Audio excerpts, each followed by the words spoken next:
Hey everybody, this is Ben Muldrow with Arnett Muldrow and Associates, and today we wanted to talk with two of our favorite local business owners, Sonya and Rachel. They own WIlderlove over in Greenwood, Delaware. My wife and I are big fans, and we spend our Friday morning dates over at WIlderlove. It is one of our favorite places, and many of our rooms are adorned with products from WIlderlove. But one of the biggest questions that we are getting right now is how can local retailers adapt to be able to deal with these very difficult times? And as you can imagine, with a vintage store like WIlderlove, Rachel and Sonya had to figure out how are they going to handle closure and how are they going to take advantage of this time to continue revenue and possibly even change up their business model. So yeah, I want to start with an easy one for you guys. Obviously, I know the answer, but everybody would like to hear. Can you tell us a little bit about WIlderlove? Tell us a little bit about how long you've been in business and a little bit about the store. A drink of tea, so I guess that means I have to start. Actually, she's the one that got involved with WIlderlove originally. It was somebody else owned it at the time, and she started helping to manage it. And after about a year, we both ended up quitting our jobs in order to do this, like for our full-time life. Right. She was a teacher for 10 years. I was a graphic designer for 10 years. We were already making stuff. And so I don't know if you want to add some stuff to that. At least making stuff, we're like creating handmade items. So our store features a lot of handmade things and a lot of vintage. It's a great mix. I think everything comes with a lot of character and a lot of heart behind it, whether it's from the past or from the present created. So that's, and we exist on a small vendor base as far as the people that are in the store, but then we also produce and find product ourselves. Mm-hmm. Yeah, we have about a little over 40 vendors in the store right now. So, and typically we describe Sonya and Rachel's business as what we call the Emporium model. They have multiple vendors, as we said. You know, Sonya just said they've got about 40 vendors, but they also are creating their own product, which is so essential in these times, being able to have that profit margin that you can kind of have on your business side. And I think that idea of both carrying commission-based products as well as creating your own opened up this opportunity for them. So can you all just tell us a little bit about when is it that you decided to close the doors temporarily, and maybe just a little bit about the thought that went into that hard decision? Sure. So we've been closed since last Tuesday, which would have been March 17th. So that was before the state mandated the stay-at-home mandate, whatever that thing's called. And initially we kind of planned to stay open as long as we had customers in the store. But things were literally happening in real time, day to day, hour to hour. Things, the state was making decisions. Other retail businesses were making decisions, schools. But probably the biggest reason that we closed was a lot of our customer base is the 55 plus. That would be the most affected by COVID-19. And we also had a ton of tourist traffic coming through the store because we're located, Greenwood's only a town of 1,000 people. But we are the main thoroughfare from Baltimore to Washington to the Delaware beaches. So we're getting, people who are in a high risk environment, cities, there's more people, and they're coming in contact with our 55 plus customers. And, we just really didn't feel like that was a risk we wanted to take because we really value our community. That's part of our value is inspiring community, creating community. And so in order to protect our community, that's why we made the decision. Was not easy. And early, because we wanted to make sure that we were making it in a, preemptive way. Yeah. And I know that that's a hard decision. We have talked to business owner after business owner that has had to make that hard decision, whether they are laying employees off, putting them on furlough, closing the doors to their store. And obviously, one of the main reasons that I wanted to talk to you guys today is I was so impressed with almost as soon as you made the decision, it seemed like you had an action plan for how you could create an alternative. So, and I know that Sonya and I have talked about this, over the past couple of months, but it was one of those things where I think one of the biggest things we're all realizing in our lives is those things that we've said we needed to do, just didn't have time to do. All of a sudden, guess what? Right. Beautiful gift. We have that time. So, so you guys decided to take a store online. You decided to launch that online store. Can you tell me a little bit about what kind of led that to that decision? And then just tell me a little bit about that process for you all.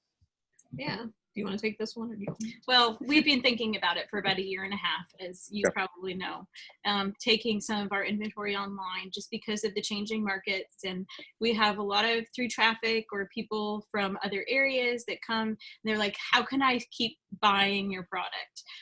And we just couldn't. We weren't at a place where we had time to develop that.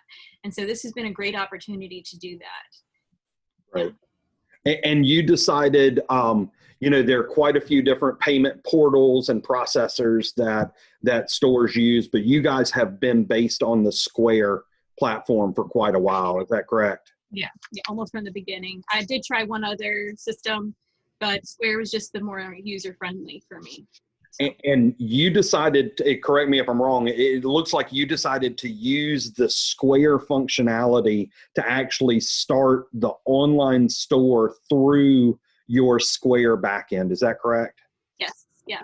Yeah. So I had been messing around with, I ran all our events through the little online store that was provided through Square, mainly because it was a free feature. And my main site is set up on Squarespace. Because it's what I used before when I was a graphic designer.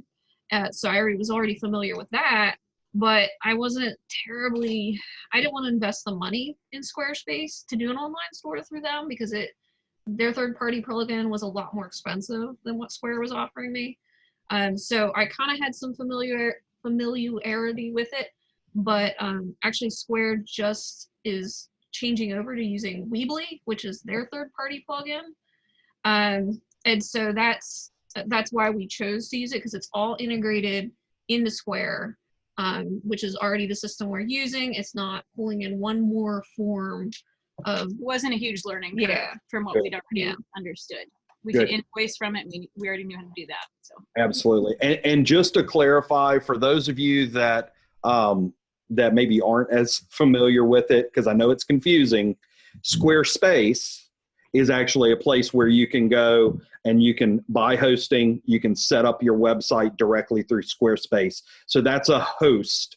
Squarespace is in no way, shape, or form connected to Square, which is a payment processor. So, it's kind of interesting. I had a conversation earlier today with a Main Street manager in Mississippi, and they were talking about how one of their downtown restaurants was having issues with they have a governor's executive order that isn't allowing people to come into stores anymore. And their payment processor for this restaurant didn't really allow for any easy option for them to go out to the customer at the curbside and run credit cards. And we kind of talked about, hey, now is the time, just go ahead and set a supplemental Square account up. You can still have it direct to your bank account, have it deposit straight in. So that's cool to see that functionality worked, where you could set up that store element and then integrate it into your pre-existing website. Yeah. Rachel, I shouldn't say Rachel. I mean, I'm sure it was tag team in terms of doing the photos. One of the first questions, though, and I didn't prep you for it, so I'm going to throw you a curveball, Rachel, but you've got so much stuff in the store. Yeah. How did you decide what you were going to offer first? Like, how did you decide the things that made sense for the first wave to put onto the site? Well, a lot of times when I choose things, I try to take a variety of what people will like. But at this point, I was actually thinking of smaller things that would be cheaper and easier to ship as well. Oh, great. I'm not going to be putting furniture on here at this point. At some point we might, for pickup or things like that, but we're just taking it one step at a time. So we're taking small items, and then I pick from, like, I know the customer base of what usually comes through the store, what they're looking for. And I also, a lot of times I look at things and I'm like, what pops to me? What is the most interesting item? What hasn't been here maybe as long? You know, like, what is new product? What's going to grab their attention the most? And just started in that area. So yeah. You've got an Art Deco spoon ring that is awesome. I was looking through some of the stuff. There's some great stuff on there. Tell me a little bit. I mean, obviously, you guys made the decision to close last Tuesday, and then if my timing in my head is right, seems like you launched the site officially Monday morning. So does that sound about right? It was actually the Saturday night before, but it was okay. It was just basically like, I want it done Saturday, and I don't care if it's 10:30 at night, it's going live. But we really started loading pictures and and we had taken pictures for those. It took us like 3 days before that, and we had taken pictures, got them cropped, got them edited if they needed it, and then put in the details and stuff. So it did take a lot of work to get that in there. Yeah. And that was my next question, was in terms of the photos.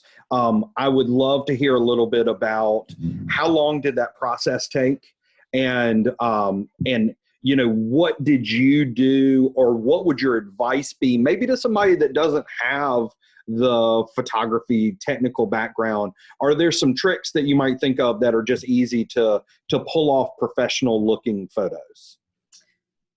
Yeah, I mean, we both worked together on that. Yeah, we did work together on it, and that was really important because I know a lot of the stuff that we've seen and read about online stores is you have to have good shots of your pictures.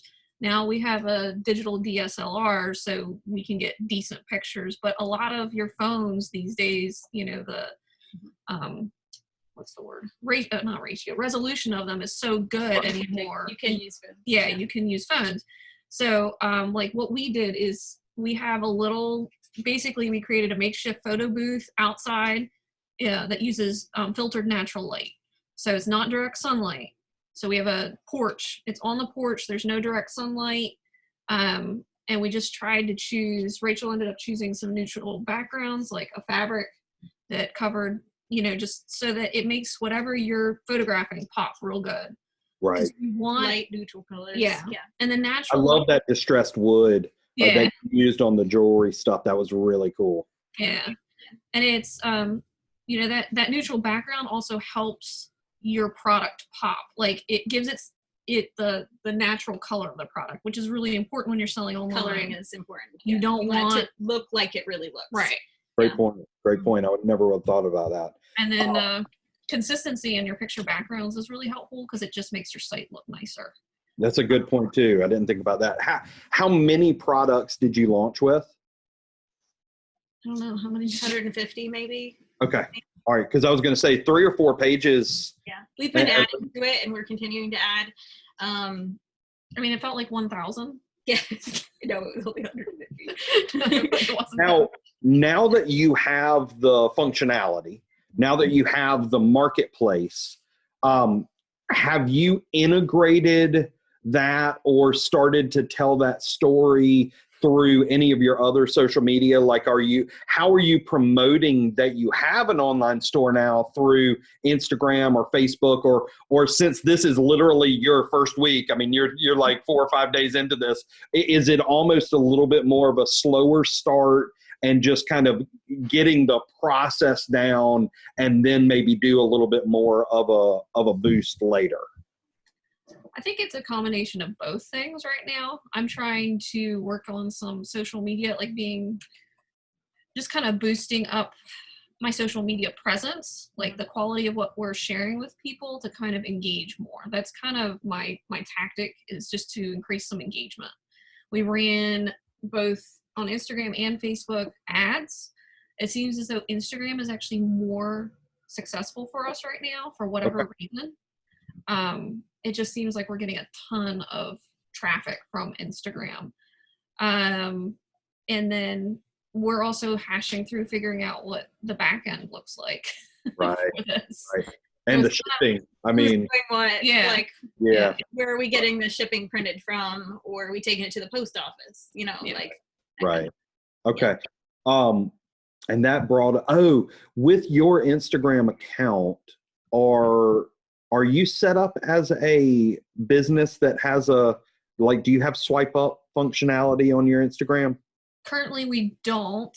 Okay. I am in the process of, I guess, I'm not really sure how this works. I'm just muddling through it. But Instagram gives you the capability of tagging your photos so that when people click on them, it takes them to the website. But they're currently reviewing our account to make sure that we meet all of their protocols or whatever that is. Gotcha. So that's something that would be really important to us, which is why we went ahead and ran an ad, because the ad will let you put a link beneath it to direct them to the website.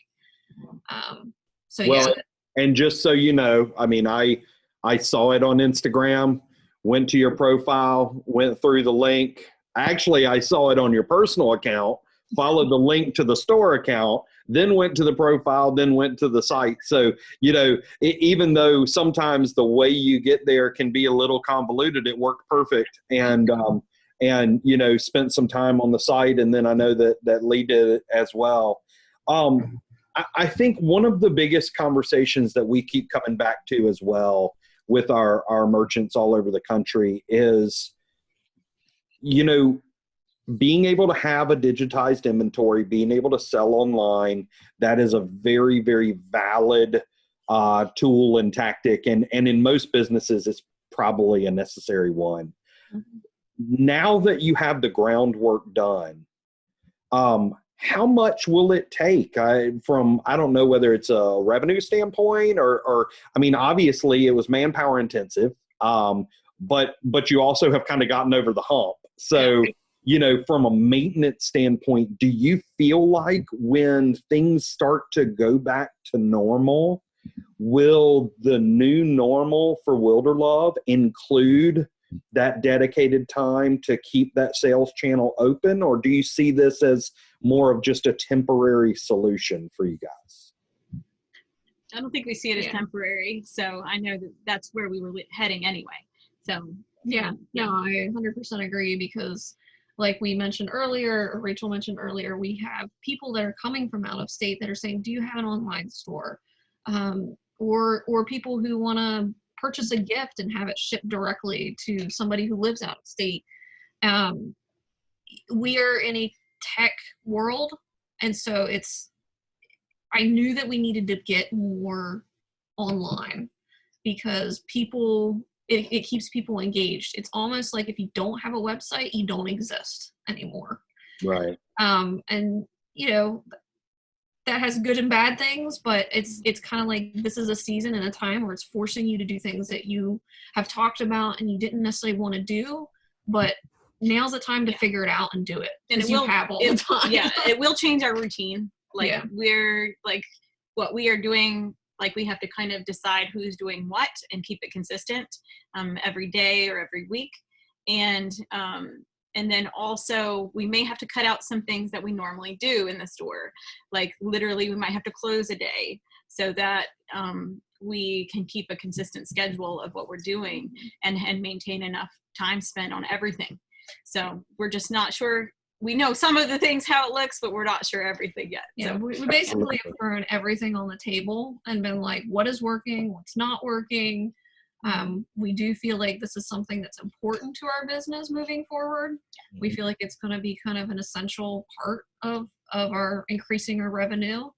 And so, that's kind of, this is a real-time conversation for us. Like, what does it look like? And like she was saying, who does what? And how do we change our business day, our routines that include getting this stuff done and getting it out to our customers. And previous to this, we had employees and some people working with us, but now, not necessarily due to this, but prior to this, we didn't have those people anymore. So breaking it down to the basic again, and what can we take care of and what can we do? And so we're not crazy at the same time. So. So just so you guys know, obviously you know that we're fans of the business, but I have this idea floating around in my head. I know your ideas, Ben. Sonya and Rachel love it when I say I have an idea. I think that we can build a almost like a product locker. And could you imagine if, so I know one of the things that we've heard you guys talk about is a lot of times people will stop by and see you on their way to the beach. Yeah. Then maybe their way out of the beach, they're leaving and they're not able to connect or whatever. It would be really interesting to see if you could take advantage of some of these new technologies like our, we have a Nest door lock on our house, and you can set different codes for different people. I mean, imagine if people were able to buy furniture online and then it gets loaded into the product locker, and then you give a one-time code to that one customer and they can pick it up at their convenience. I mean, there's some really interesting things that it'll be neat to see what this necessity creates for businesses like yours. So, well, is there anything that I wasn't smart enough to ask you that you think that other folks would love to hear? I guess one of the things that I was thinking about kind of like last week for us, when you have to make a decision or you're forced to make a decision to close up shop, you kind of go shell shocked because your new normal is you don't know what it is. And so like anybody who's out there pretty much every retailer, non-essential retailer is experiencing this right now. It's okay to take a couple days and breathe. Right. Like there's going to be kind of a level of grief that goes with it because you're like, whoa, what's happening? So I kind of want to throw that out to people because we live in a society that makes us think that we have to get it together immediately. We did take some anti-anxiety time, is what I like to call it.